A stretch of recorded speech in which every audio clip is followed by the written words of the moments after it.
What's up, guys? Welcome to Daily Dose of Reddit. This is your host, Zach, and today's subreddit is r/ChoosingBeggars. This story's called, Gave Away My Computer Parts for Free. Karen Calls the Cops on Me. Here's the cast iron skillet, entitled Karen. Me, entitled Parents. English isn't my first language, so go easy on me, please. Any typos will be corrected in an edit. First off, this story happened to me about a week ago. I was upgrading my PC, and everything runs perfectly. I changed the motherboard and the CPU, for those who are asking, to a high-end one. After I sorted out the old parts, I thought it would be nice to give those parts to someone who couldn't afford them. About 560 euros for the old CPU and motherboard. I made an ad on Facebook and set the price to £0. Or euros, goddammit. Of course, I got a lot of responses, and most of them are just, "Could you deliver today?" And, "Why are you giving away parts?" After about an hour of reading the responses, I found someone that I thought would enjoy the parts. I chatted a bit and drove 20 kilometers, or 12.5 miles to their home, and delivered the parts and had the following conversation. "Hi, this is OP. I'm here because of the parts that I didn't need anymore." "Hi, OP. I'll be down in 10 minutes with the title, Karen." In my head, "What actually?"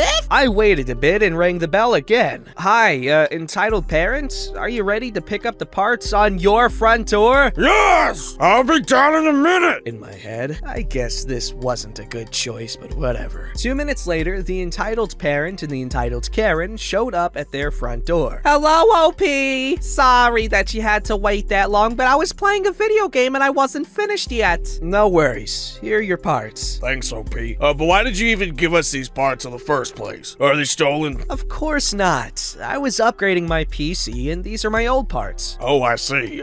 But why did you give us the old parts? Because the new parts are worth about 1,000 euros retail, and I didn't have the money to give away such high-priced items. Oh, but entitled Karen would enjoy the other parts much more. "Oh, of course, entitled parents. I'll get them for you," in a sarcastic voice. "Just hand me over my old parts and I'll be back soon." Yeah, that's the attitude I was hoping for. Like, what the fuck, lady? Wait, that's a lady? Is he K entitled kid instead of entitled Karen? Well, we're getting a confusing story, and that's it. The entitled parent hands over my parts, and I leave and had decided that I would never ever sell parts for free again. Bonus. Entitled parent tried to sue me and called the police on me because I stole my parts back from them, and the conversation was kind of funny. The doorbell rings. "Here's the local police department. Is OP home?" "Yes, of course. I'll be up, basement, in a minute." "Hello, I'm Police Officer 1. Are you OP? "Yes." We got a complaint that you stole from entitled parent. Is that true?" "Nope." I repeated the story as written before. "Oh, I see. Do you have any receipts for these parts?" "Of course I do. I'm searching for the receipts and showing them to the police." "Oh, thank you very much. Would you like us to write a complaint on your behalf?" "That would be perfect." Then there was some paperwork to fill out, and the entitled parent got a ticket for abusing the local police. Reverse police brutality, I guess. That was really nice of OP to give away the parts like that, because getting into PC gaming is not super duper easy to everyone. Like, to a lot of people, it's very inaccessible because, well, if you're gonna get a PC, you want to make sure it's powerful enough to run the games that you want to play. Like, the cost of entry,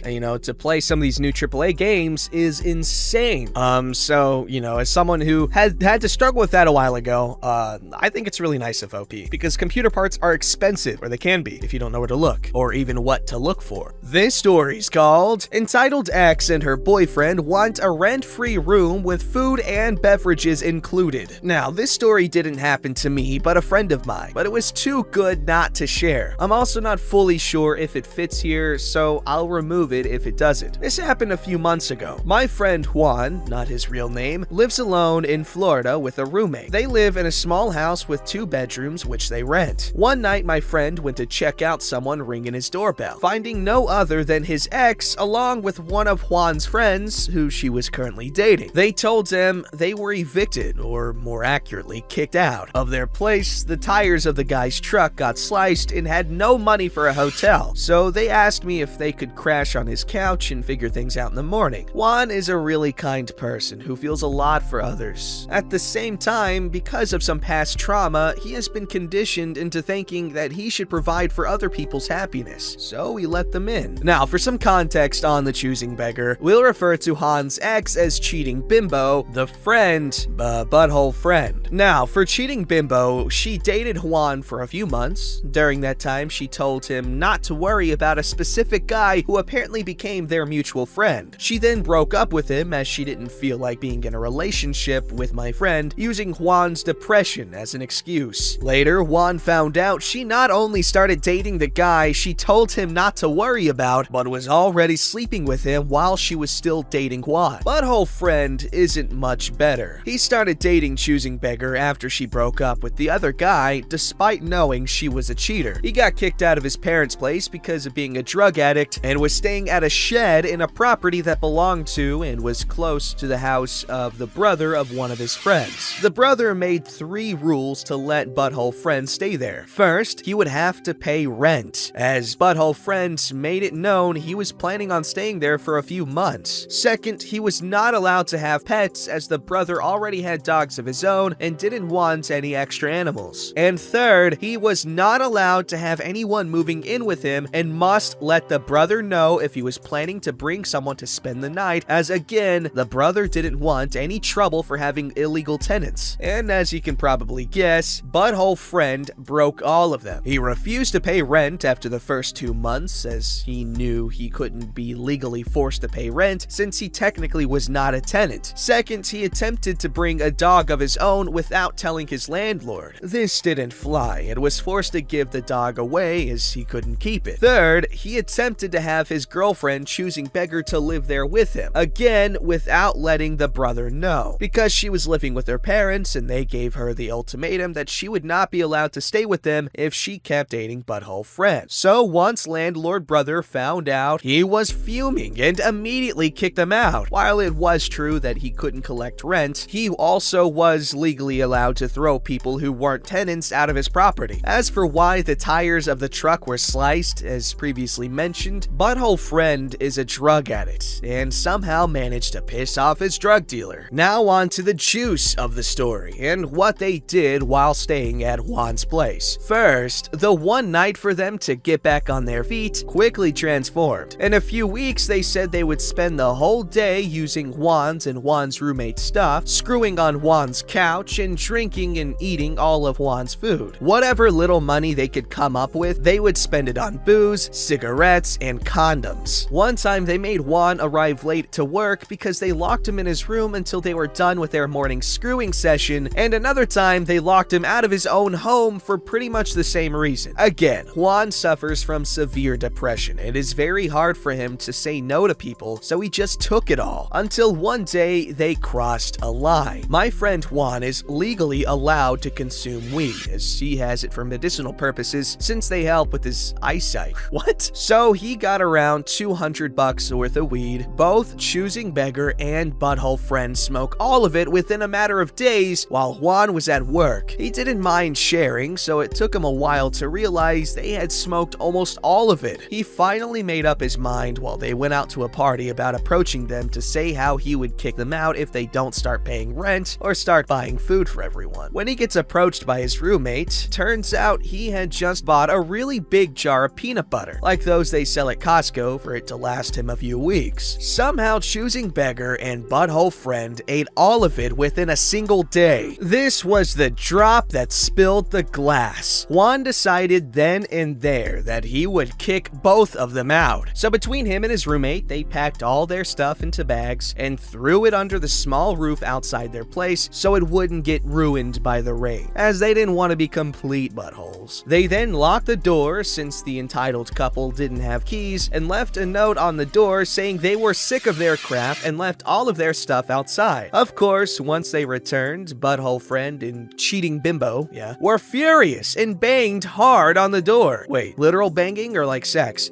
Demanding to be let back in. Juan didn't budge and told them to F off. Butthole Friend calmed down and asked to be let back inside so they could collect their stuff. Juan explains that just like the note says, all of the stuff was in the bags, nothing theirs was left inside, and he wouldn't allow them back in. They attempted for a while to be let back inside so they could check nothing was left, but they were not allowed. Finally, they went away, but not before cheating bimbo could curse a little more at Juan, calling him all sorts of nasty names. But the story doesn't end there. Later that night, Juan decided to take a shower. Now, as Juan explained to me, because his room has a full bathroom, he usually wanders naked into his room when he comes out of the shower because it's not like he would flash anyone. But this time, he actually flashed someone. Butthole friend who was literally trying to crack open the mosquito net on Juan's window since he left the window open without realizing it, so he could get inside. Juan just stared at him and asked if he was seriously trying to break in. Butthole friend didn't answer immediately, for a second probably shocked to catch a naked Juan and also being found mid-break-in. Now, Juan is very passive, but at the same time, once he decides to take a stand, he takes no crap from anyone. So Juan very clearly said that he was not afraid of kicking ass if he didn't get the hell out of his house. Butthole friend went into apologetic mode and tried to beg Juan to let them back in, but Juan didn't budge. Cheating bimbo, who was waiting in the truck that somehow Butthole friend had acquired, maybe he fixed his tires, gave the middle finger to Juan. After loading their truck with all their stuff, they finally left. I don't know what ended up happening to them. I just know they stopped bothering Juan and left us with his sweet, sweet tale. If you took the time to read it all, thank you, and please bear in mind English isn't my first language, so I apologize for the errors. Yeah, I've got,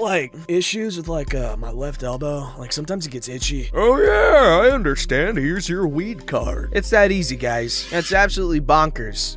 But I'm glad that Juan stood up to his butthole friend, cheating ex, so that's good. This story's called Choosing Beggar Tries to Take Toys from Children. So this literally just happened about half an hour ago, and it pissed me off. Backstory. There's a supermarket in Australia that currently has a promotion on where if you spend over $30, you get 3 of the toys named Ushis. They're little rubber figurines that you get as a lucky dip style of toy, so you can't see what figure you're actually getting till you open it. As expected, kids go crazy over these. At the moment, they're all Disney and Marvel characters and each have a form of rarity to them. They ran this promotion a year ago, and one Ushi was valued at 200,000 Australian dollars. So, of course, some parents are collecting them for the intent to sell. I, 20, male, am currently a student and had the day off. I go to this shop a lot because I work at a different store, so I get discounts. As you can probably tell, I don't give a frick about these things and usually try to give them to people with grandkids or actual kids with parents' permission. Now for what happened. I finish up my shopping and the total came up to $60. So I went, collected the 3 Ushis. I start to leave the store when I see an old lady and asked if she had grandchildren and if they would like them. She respectfully declined and said they were around my age and they probably wouldn't want them. No worries, I'll try another person. I then see an older gentleman and ask again. He said yes, that they would love them as the oldest one is only 7. Perfect. So I hand them over and that's when I hear a troll clearing her throat. I turn around to see a Karen staring at me standing next to her son as he just looked at his phone. I wasn't in the way of anything, so I just gave her a confused look. What about my son? What about him? If you're giving them away, then you should give some to him. Karen's son was a teenager, by the way. How old is your son? 14. He's a little old. I wanted to give them to someone with young ones, as kids love Disney. Well, he has so many of the same Ushis. How about a trade? But they're not open, so they might be the same as what you already got. Thank you, but I'd rather the kids open them, as that's half the fun. Fine. I'll give you 6 for those 3. She then opens her bag to show she has tons in there. Old man looking a little uncomfortable. Sorry, these are for my grandkids. Just give me the damn things. No. She then lunges forward and snatches them out of his cart. I see this coming, so I grab her around the wrist, stopping her from taking them. People started watching this incident. Let go or I'll have you arrested for assault. Only after you let go. A manager from the store then came running over and the old man started talking. I think that startled Karen because she then let go and walked off. The manager apologized to the old man and he even cracked a joke about how he hasn't had something stolen off him since the white man came to Australia. He was Aboriginal and thanked me. I said goodbye and left to head home. I'm still pissed how it panned out, like Karen was only trying to get them in pursuit of the rare ones, most likely to sell. I seriously freaking hate Ushis, if you couldn't already tell. Thanks for reading. Edit. So I was just informed that my story made it to Daily Mail. Thanks to everyone who linked the story and everyone who upvoted. You guys are the real OG. That's really cool. Congratulations for having someone mess with you and you got on the news for it. Don't forget to like, subscribe, and hit that bell to never miss an episode.